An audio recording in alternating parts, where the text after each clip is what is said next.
Hello guys, ഞാനിന്ന് ഉണ്ടാക്കാൻ പോകുന്നത് ഒരു സൺഡേ സ്പെഷ്യൽ വെജ് പുലാവാണ്. എങ്ങനെയാണെന്ന് നമുക്ക് നോക്കാം.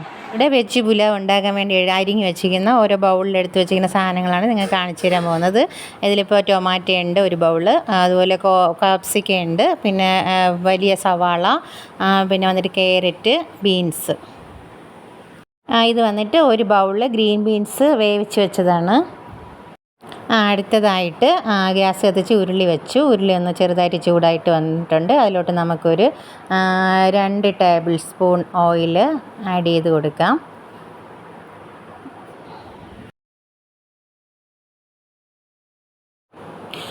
ഓയിലൊന്ന് ചൂടായി വന്നിട്ടുണ്ട്. അതിനുശേഷം ഞാൻ എടുത്ത് വെച്ചിട്ടുണ്ട്. ഇതിൽ പട്ടയാണ്, കറുവപ്പട്ടയാണ്. അതിലോട്ട് നമുക്കൊന്ന് ഇട്ട് കൊടുക്കാം. അതിനകത്ത് വരുന്ന എന്തെന്നൊക്കെ വെച്ചാൽ ഇതുണ്ട്, പെരുംജീരകമുണ്ട്, പിന്നെ ഒരു വയണയിലയുണ്ട്, ഏലക്കായുണ്ട്, കറുകപ്പട്ടയുണ്ട്. ഇത്രയാണ്. നമുക്കൊന്ന് വശക്കി കൊടുക്കാം.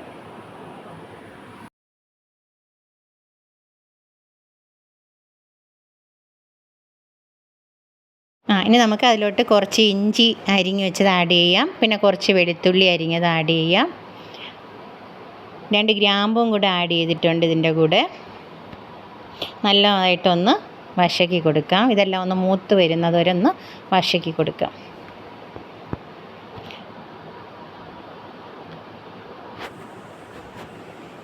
നന്നായിട്ട് എല്ലാം കൂടെ ഒന്ന് മിക്സ് ചെയ്ത് നന്നായിട്ടൊന്ന് വശക്കി കൊടുക്കാം. അടുത്തതായിട്ട് നമുക്കിതിലോട്ട് അരിഞ്ഞ് വെച്ചിരിക്കുന്ന സവാള ആഡ് ചെയ്ത് കൊടുക്കാം. 2 സവാളയാണ് ഇവിടെ എടുത്തിട്ടുള്ളത്. അത് നല്ലതായിട്ട് ഇതിൻ്റെ കൂടെ എല്ലാം കൂടെ നന്നായിട്ടൊന്ന് ഇളക്കി വശക്കി കൊടുക്കാം.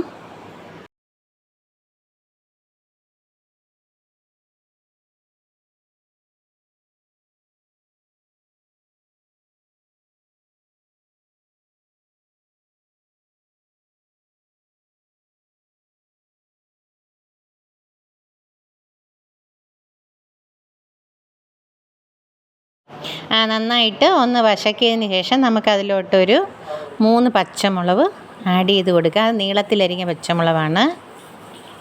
അതും കൂടെ ചേർത്ത് ഒന്ന് വശക്കി കൊടുക്കാം.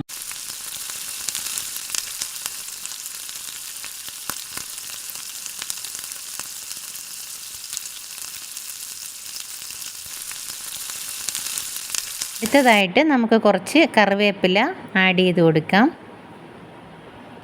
എന്നിട്ട് ഇതെല്ലാം കൂടെ ഒന്ന് വശക്കിയെടുക്കാം.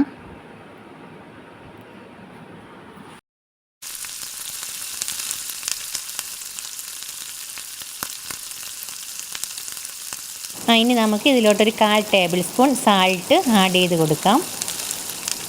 നന്നായിട്ടൊന്ന് വശക്കിയെടുക്കാം.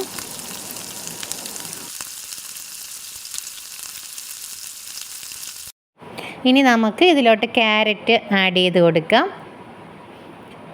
അതും എല്ലാം കൂടെ ചേർത്ത് നമുക്ക് നന്നായിട്ടൊന്ന് വശക്കിയെടുക്കാം.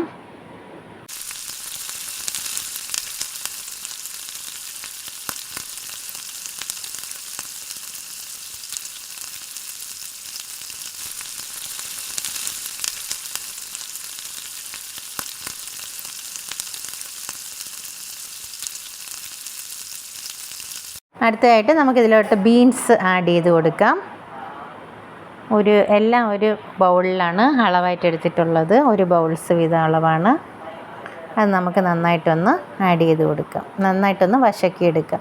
അടുത്തതായിട്ട് ഞാനിത് ഒരു ബൗളിൽ ഗ്രീൻ ബീൻസ് വേവിച്ചതാണ്. അത് നമുക്കിതിലോട്ട് ആഡ് ചെയ്ത് കൊടുക്കാം. നന്നായിട്ടൊന്ന് വശക്കി എല്ലാം കൂടെ നന്നായിട്ടൊന്ന് ഇളക്കി വശക്കിയെടുക്കാം. ഇനി നമുക്ക് ഇതിലോട്ട് 2 ടൊമാറ്റോ ആഡ് ചെയ്ത് കൊടുക്കാം. കട്ട് ചെയ്തതാണ്. ഒരു ക്യാപ്സിക്കം അരിഞ്ഞതാണ് ആഡ് ചെയ്ത് കൊടുത്തത്. അതും എല്ലാം കൂടെ ചേർത്ത് നന്നായിട്ടൊന്ന് ഇളക്കി നന്നായിട്ടൊന്ന് വശക്കിയെടുക്കാം. അതായിട്ട് അരി കുതിർത്തതാണ്. ഞാനിവിടെ ബസുമതി അരിയാണ് എടുത്തിട്ടുള്ളത്. ഇത് നമുക്ക് കുറച്ച് വെള്ളം കൂടെ ആഡ് ചെയ്തൊന്ന് വേവിച്ചെടുക്കാം.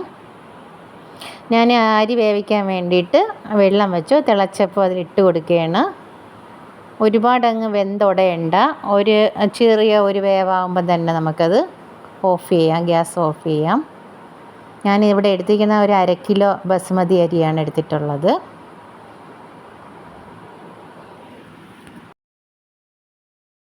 അടുത്തതായിട്ട് കുറച്ച് പനീർ കട്ട് ചെയ്ത് വെച്ചതാണ്, നമുക്കതും ഇതിൻ്റെ കൂടെ ആഡ് ചെയ്ത് കൊടുക്കാം.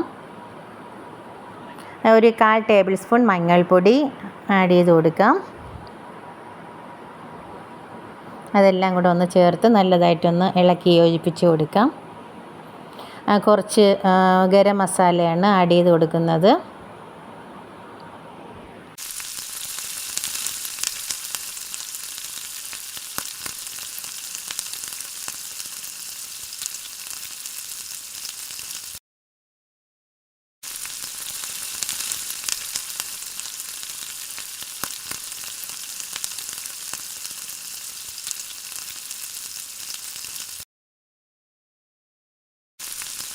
ഇതിൻ്റെ കൂടെ നമുക്ക് കുറച്ച് സാൾട്ട് കൂടെ ആഡ് ചെയ്ത് കൊടുക്കാം.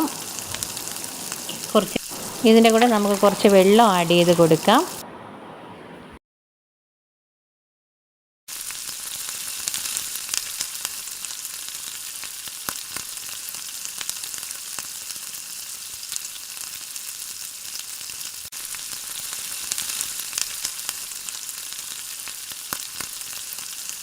അടുത്തതായിട്ട് ഒരു പാൻ വെച്ചു. അത് ചൂടായി വരുമ്പോഴത്തേക്ക് നമുക്ക് ഒരു 2 ടേബിൾ സ്പൂൺ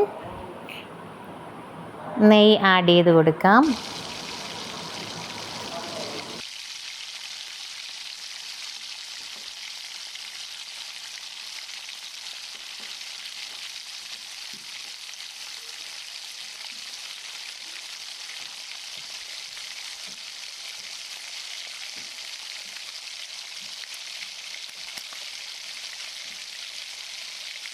നെയ്യ് ചൂടായി വന്നിട്ടുണ്ട്. നമുക്ക് അതിലോട്ട് കുറച്ച് ഉണക്കമുന്തിരി ആഡ് ചെയ്ത് കൊടുക്കാം. അതൊന്ന് നന്നായിട്ടൊന്ന് മൂപ്പിച്ച് എടുക്കാം. നന്നായിട്ടൊന്ന് മൂപ്പിച്ചതിന് ശേഷം നമുക്ക് ഒരു ബൗളിലോട്ട് കോരി മാറ്റാം.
അടുത്തതായിട്ട് കുറച്ച് കാഷ്യൂ നട്ട് ആഡ് ചെയ്ത് കൊടുക്കാം.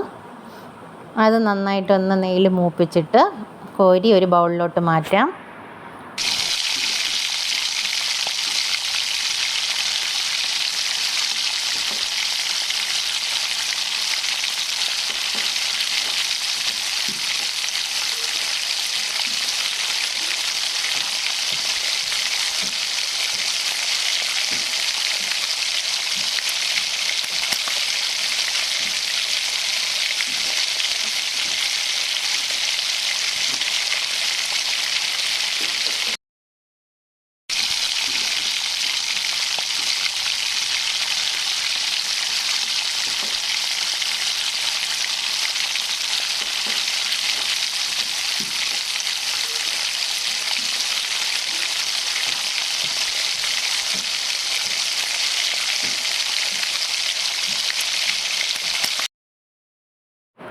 ഇതിപ്പോൾ ഇത് കാഷ്യൂ നട്ട് മൂപ്പിച്ചത് ഒരു ബൗളിലെടുത്ത് വെച്ചിട്ടുണ്ട്. അതുപോലെ ഉണക്കമുന്തിരി മൂപ്പിച്ചത് ഒരു ബൗളിലോട്ട് ആക്കി വെച്ചിട്ടുണ്ട്.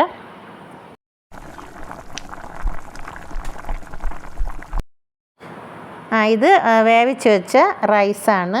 അത് നമുക്കിതിലോട്ടൊന്ന് ആഡ് ചെയ്ത് കൊടുക്കാം. ബസുമതി റൈസാണ് ഞാനിവിടെ എടുത്തിരിക്കുന്നത്. 1/2 കിലോയാണ് ഞാനിവിടെ. നമുക്കിനി ഇത് എല്ലാം കൂടെ ഒന്ന് ചെറുതായിട്ടൊന്ന് ഇളക്കി കൊടുക്കാം, അല്ലെങ്കിൽ റൈസ് പൊടിഞ്ഞു പോവും.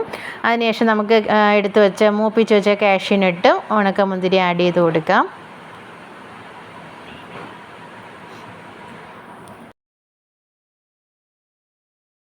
അടുത്തതായിട്ട് നമുക്കിതിലോട്ട് നെയ്യ് നന്നായിട്ടൊന്ന് ആഡ് ചെയ്ത് കൊടുക്കാം.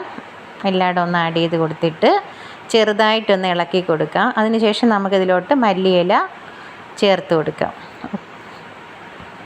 ഓക്കെ, ഇതിപ്പോൾ ഏകദേശം പുലാവ് അങ്ങനെ ഇവിടെ നല്ലൊരു വെജ് പുലാവ് റെഡി ആയിട്ടിരിക്കുകയാണ്. ഈ വീഡിയോ നിങ്ങൾക്ക് എല്ലാവർക്കും ഇഷ്ടപ്പെട്ടെങ്കിൽ ലൈക്ക് ചെയ്യുക, ഷെയർ ചെയ്യുക, കമൻറ്റ് ചെയ്യുക, സബ്സ്ക്രൈബ് ചെയ്യുക. മറ്റൊരു വീഡിയോയുമായിട്ട് അടുത്ത് വരുന്നതായിരിക്കും. Bye bye.